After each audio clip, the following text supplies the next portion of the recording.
2 तासही थांबली नाही आणि चालली आता. Hello everyone, good evening all. आपल्या सुपर मॉम या यूट्यूब चॅनलवर तुमच्या सगळ्यांचं अगदी मनापासून स्वागत. आणि आज फ्रायडे आहे, त्याच्यामुळे मी आत्ता जस्ट दुर्गा सप्तशतीचं पारायण केलं आणि आरत्या वगैरे झाल्या.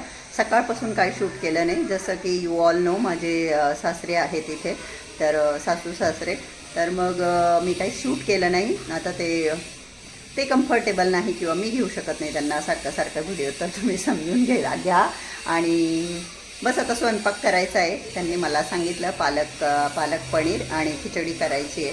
तर आता माझं जेवण अजून बाकी आहे. ॲक्च्युली मी लवकर जेवते, परंतु थोडं वाचायला लेट झालं, त्याच्यामुळे जेवण बाकी. आता 7:30 वाजले, तर मी आधी माझं डिनर करेल आणि मग नंतर स्वयंपाक करेल, कारण ते तसं लेटच जेवतात. तर ते आता बाहेर गेले प्रशांतजी, आणि त्यांच्या आईवडील थोडंसं ज्वारीचं पीठ वगैरे घेऊन येतो म्हणे. अजून स्टिचेस काढलेले नाही, परंतु माझे जे सासरे आहे त्यांचं वय 82-83 आहे, परंतु ते लवकर रिकव्हरी होते त्यांची, टचवूड. तर स्टिचेस काढायला अजून 7-8 दिवस आहे, आणि 7-8 दिवस झाले ऑपरेशन होऊन. परंतु ते काल पण बाहेर गेले कामानिमित्त बँकेमध्ये, आणि आज पण आता थोडंसं काहीतरी घेऊन येतो म्हणून बाहेर गेले. नाही तर शक्यतो टाके काढेपर्यंत पेशंट लोक बाहेर नाही जात किंवा खूप काळजी घेतात, परंतु ते परमेश्वर कृपेने फिट आहेत, तर ते तिघं बाहेर गेले. आता मी जेवण उकळलेल्या पाण्यामध्ये मी फक्त 2 मिनटं पालक ठेवली आणि 2च मिनटं उकळू दिलं. आणि त्याच बाजूला साईडला एक अंडं शेरूसाठी बॉईल करते मी, शेरूला देण्यासाठी. आणि बर्फाच्या थंड पाण्यात मी ती शिजलेली पालक टाकली आणि ग्राइंड करून घेतली. इकडे तव्यावरती थोडंसं तूप टाकलं, त्यात थोडंसं तेलही टाकलं, तूप जळू नये म्हणून. आणि पनीर जे आहे ते थोडंसं असं मस्तपैकी मी फ्राय करून घेते, रोस्ट करते, थोडंसं भाजते. हे बघा, असं गोल्डन होईपर्यंत धाब्यावरती अशाच पद्धतीने पालक पनीर केलं जातं. तर शक्यतो मी तुपात कुठल्या भाज्या करत नाही, पण मी आज म्हटलं पालक पनीर जरा छान करू म्हणून मी तूप आणि तेल दोन्ही टाकलं. त्यानंतर त्याच्यामध्ये दालचिनी, तेजपत्ता, 2 लवंगा, 2 मिरे आणि लसूण टाकला. त्याचबरोबर 2 हिरव्या मिरच्या आणि 2 लाल मिरच्या देखील टाकल्या. आणि कांदा टाकला चिरून, एक मीडियम साईजचा कांदा कट केला, तो छान असा गोल्डन फ्राय केला. आणि त्यानंतर आता याच्यामध्ये मी जे काही टाकणार आहे ते आहे टमाटे. तुम्हाला तर दिसणारच आहे पुढे काय काय टाकणार आहे. तर टमाटा जो आहे तो टाकल्यानंतर मी इथे टाकलेले आहेत जिरं ॲक्च्युली सुरुवातीला टाकायला हवं होतं, परंतु मी विसरून गेले. आणि साईडला तेलामध्ये मी जिरे फ्राय करून घेतले. आणि त्यानंतर मीठ टाकलं, आणि मीठ टाकल्यानंतर झाकण ठेवलं, कारण की टमॅटो छान असा मॅश झाला पाहिजे, म्हणजे त्याची टेस्ट छान लागते. तर इथे मी धना पावडर ॲड केली याच्यामध्ये. धणे मी घरीच ग्राइंड केलेले. त्यानंतर 1 टीस्पून मी इथे कश्मीरी रेड चिली पावडर टाकली, कारण की माझी रोज वापराची रेड चिली पावडर संपली आणि ती मागवली पण मी अक्काकडनं, बबला अक्काकडनं. 2 चमचे मी इथे दही टाकत आहे. त्यामुळे काय होतं, आपली जी ग्रेव्ही आहे, जी पालक पनीरची जी भाजी आहे ती एकदम अशी क्रीमी लागते, खायला खूप छान लागते. दही टाकलं त्यावेळेस गॅसची फ्लेम मी लो करून दिली. आणि आता इथे मस्तपैकी ग्राइंड केलेला पालक तुम्ही बघू शकता. पालकचा कलर किती छान मस्त हिरवागार आहे. त्यामागचं कारण असं की ज्या पाण्यामध्ये, उकळत्या पाण्यामध्ये मी पालक टाकली होती, त्या पाण्यामध्ये मी 1 टीस्पून साखर टाकली होती. साखर टाकल्यामुळे काय होतं, पालकचा जो हिरवा कलर आहे, ग्रीन कलर आहे, तो ॲज इट इज राहतो. त्यानंतर मी इथे माझ्या घरच्या म्हशीच्या दुधाची साय, फ्रेश क्रीम आपण ज्याला म्हणू शकतो, ती काढली आणि ती चमच्याने फेटून ती ह्या पालक पनीरच्या भाजीमध्ये ॲड केली. त्याच्याने काय होतं, टेस्ट जी आहे ती इम्प्रूव्ह होते. आणि छान अशी ती भाजी उकळल्यानंतर जे फ्राय केलेलं पनीर होतं ते मी याच्यामध्ये ॲड केलं, मिक्स करून दिलं. बाजूला छोट्या पॅनमध्ये मी कसुरी मेथी थोडीशी गरम करून घेतली आणि अशा पद्धतीने हाताने चुरून टाकली.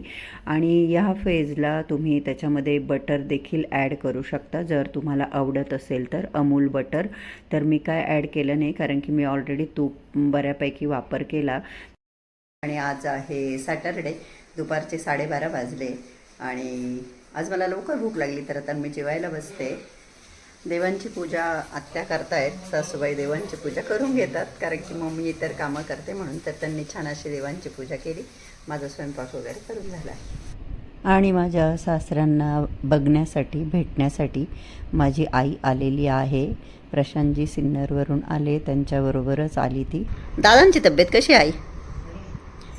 त्या दिवशी तुम्ही दवाखान्यात आले होते ना, मी जेव्हा सिन्नरला आले तेव्हा तुम्ही नाही का, आम्ही बबला अक्काकडे जेवायला गेलो तेव्हा तुम्ही नाही का म्हणे नाशिकला जायचं आहे. हां, तुला दाखवलं का मग तेव्हा?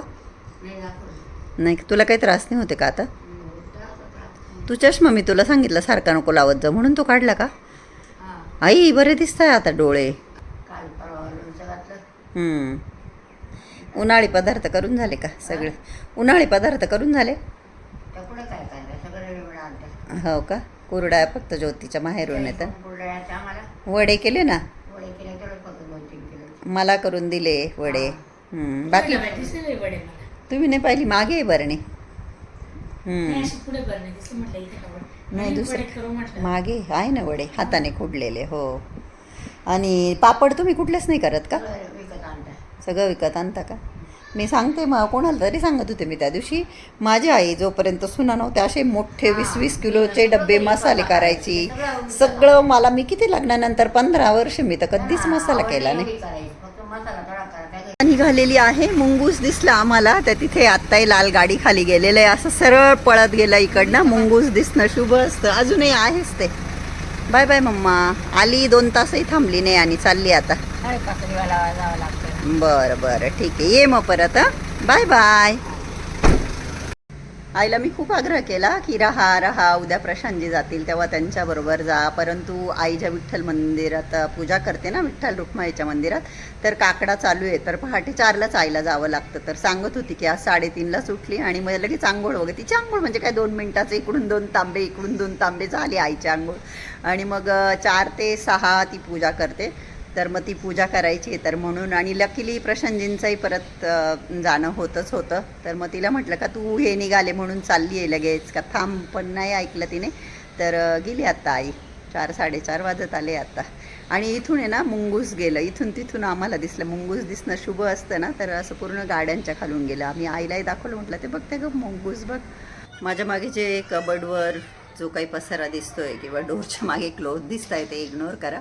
आता जस्ट एका ताईंनी कमेंट केला की मी सांगणार होती मी वेट लॉस कसं केलं आणि मी सांगितलं नाही.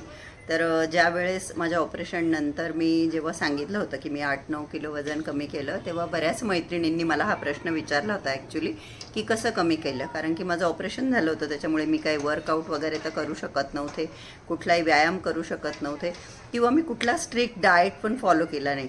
आणि आय नो खूप सगळ्या अशा मैत्रिणी असतात गावाकडे म्हणा, इव्हन शहरामध्ये.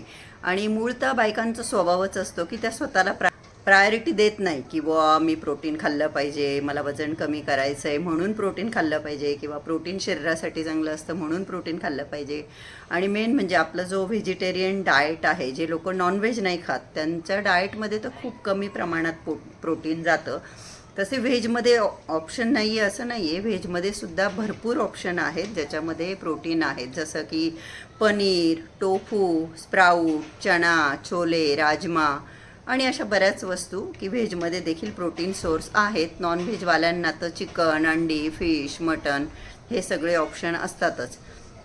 तरी पण सुद्धा आपल्या रोजच्या जेवणातून आपल्याला पुरेसं प्रोटीन नाही मिळत. आता एक साधारण माहिती आहे की आपलं वजन जितके किलो आहे तितकं ग्राम प्रोटीन आपण प्रत्येकाने खाल्लं पाहिजे. तर आपल्या प्रत्येकाच्या जेवणातून तेवढं प्रोटीन जातं का? जर त्याचा स्टडी केला तर नाही जात. आणि ही खूप लॉंग प्रोसेस आहे आणि कॉम्प्लिकेटेड आहे असं मी म्हणेल. इवन तुम्ही सुद्धा मान्य कराल की एवढं कोण काउंट करत बसेल नाही का मी काय खाल्लं आणि त्यातून मला किती प्रोटीन मिळालं वगैरे. आणि जे अफोर्ड करू शकता की तुम्ही मग प्रोटीन शेक घेऊ शकता, किंवा नॉनव्हेज मी जसं म्हटलं चिकन, अंडी, फिश खाऊ शकता तर नक्कीच खायला पाहिजे. प्रोटीनचा आपल्या वेट लॉसमध्ये किती रोल आहे हा जर बघायला गेलं तर भरपूर रोल आहे. पण नुसतं प्रोटीन खाल्ल्याने आपलं वजन कमी होईल का? आपण जे खातोय ते तसंच खात राहिलो ॲज इट इज आणि फक्त आपण प्रोटीन इन्क्रीज केलं तर आपलं वजन कमी होईल का? तर तसं नाही आहे. मी ना तुम्हाला आज एकदम साध्या सरळ सोप्या भाषेमध्ये सांगणार आहे वेट लॉसचा फंडा कसं काम करतो.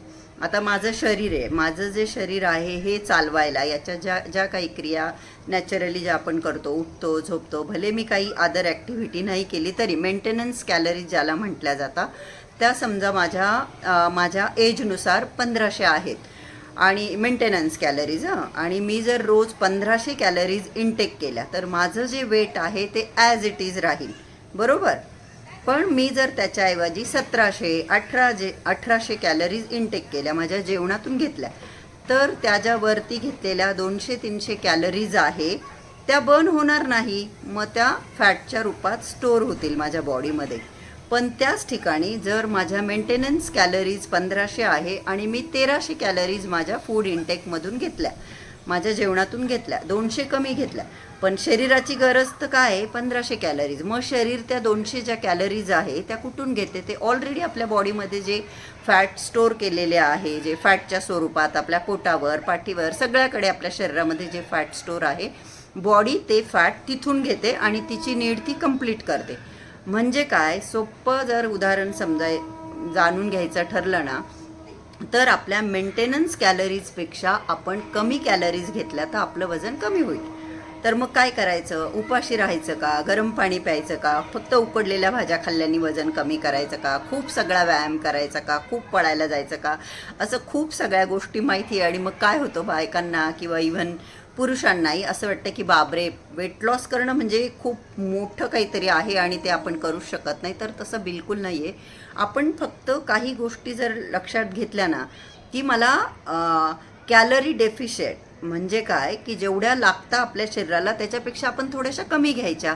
उरलेल्या कॅलरी शरीर ते ऑलरेडी साठलेलं आहे त्यातून घेऊन वापरेल आणि आपोआप आपलं वजन कमी होईल. तर माझं ऑपरेशन झालं होतं म्हणून मग मी काय केलं, मी व्यायाम तर करू शकत नव्हते, मग मी माझ्या जे जेवण घरात बनतं वगैरे तेच मी मोस्टली खात आले. पण शक्यतो मग कधी बेसनचे चिले बनव, कधी घरातलंच दुधातून प्रोटीन बनव, प्रोटीन नाही, पनीर बनव आणि मग ते पनीर त्या बेसनमध्ये मिक्स करून त्याचे चिले बनव.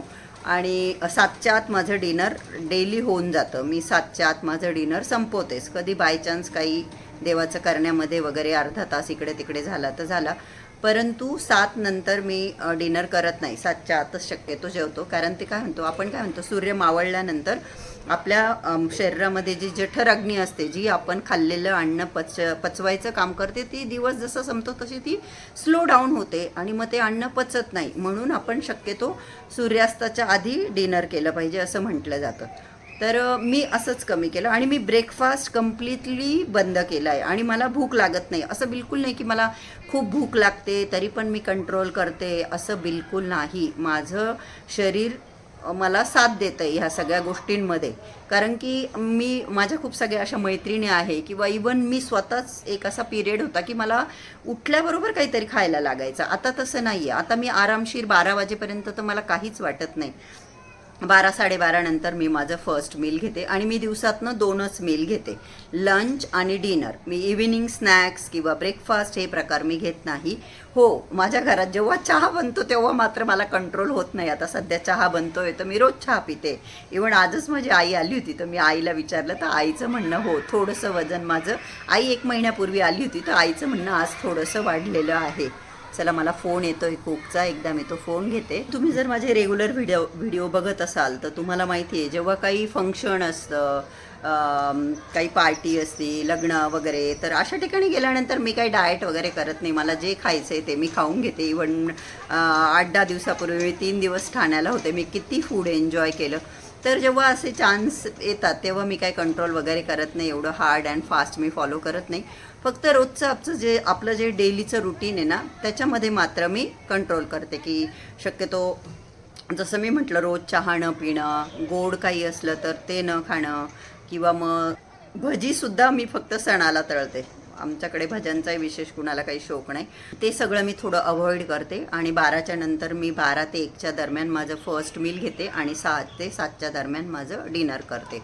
तर डिनर मी लाईट ठेवते. तसं बेसनचे 2 चिले केले किंवा मग खूप सगळ्या भाज्या टाकून थोडीशी खिचडी केली तर बस. आणि असं काही नाही की आपण भूक आहे तरी पण ताट ठेवून द्यायचं नाही जेवायचं, असं काही नाही. आपण त्याच्याबरोबर 1 काकडी, 1 टमॅटो, गाजर असलं तर गाजर, असं सॅलड खाऊन देखील आपण आपलं पोट भरू शकतो. हो, अशा काही मैत्रिणी असतील की ज्या नाही इतकं 12 वाजेपर्यंत उपाशी नाही राहू शकत, तर तुम्ही पाणी पित राहा. खूपदा काय होतं ना, आपल्याला तहान लागलेली असते आणि आपल्याला वाटतं की मला भूक लागली आहे. तर जेव्हा भूक लागली असं फील होईल तर तेव्हा फर्स्ट ऑफ ऑल तर पाणी पिऊन घ्या. पाणी पिल्यानंतरही जर वाटलं की हो भूक लागली तर अशा वेळेस तुम्ही काकडी खाऊ शकता, टमॅटो खाऊ शकता, शकता, 1 ग्लास ताक पिऊ शकता. असे खूप सगळे पदार्थ असतात ॲक्च्युली जे खाल्ल्याने आपल्या शरीरामधल्या कॅलरीज खूप काही वाढत नाही आणि खूप काही आपलं वजन वाढत नाही. जसं मी म्हटलं ताक, काकडी, गाजर, टमॅटो असं खाऊन घ्यायचं थोडंसं. मेन जे जेवण आहे ते खाताना सुद्धा दोन्ही जेवणांच्या आधी तुम्ही जर प्लेटभर सॅलड खाल्लं किंवा जेवढं तुम्ही खाऊ शकता, कारण की 1 गाजर, 1 काकडी आणि 1 टमॅटो ते सुद्धा खूप होऊन जातं आय नो. तर तुम्ही हाफ घेऊ शकता. ते आधी खाल्लं आणि बरोबर काही ताक वगैरे घेतलं लंचच्या वेळेस, तर आपोआप तुमचं जेवण कमी होतं खूप काही. आणि शक्यतो भाजी, डाळ हे जास्त खायचं, भात, पोळी हे कमी खायचं. आणि ज्वारीची भाकरी खा, बाजरीची खा, नागलीची खा, गव्हाची पोळी खायची असेल तर तीही खा, पण आलटून पालटून खा. नुसती गव्हाची पोळी नका खाऊ, तुम्ही आलटून पालटून खाऊ शकता. किंवा मग ज्या भाकरी पोळ्या आहे त्यातच तुम्ही काकडी किसून बनवू शकता, बीटरूटची बनवू शकता, पालकची बनवू शकता. त्याच्याने व्हेजिटेबल पण तुमच्या शरीरामध्ये जाईल.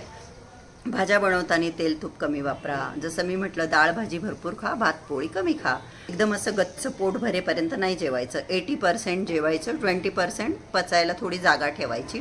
आणि तुम्हाला शक्य असेल, तुम्ही जिममध्ये जाऊन एक्सरसाइज करत असाल तर वेल अँड गुड, पण तुम्हाला शक्य नसेल तर तुम्ही अर्धा तास वॉक केला तरीसुद्धा तो सफिशियंट आहे. परंतु असा गैरसमज बिलकुल पाळू नका की आपण आपल्या घरामध्ये काम करतो त्यात आपला खूप व्यायाम होतो, मग मला वेगळा आगळा व्यायाम करायची गरज नाही. तो असा गैरसमज बिलकुल पाळू नका. आपल्या घरातल्या कामांना एक्सरसाइजमध्ये काउंट नाही करता येणार.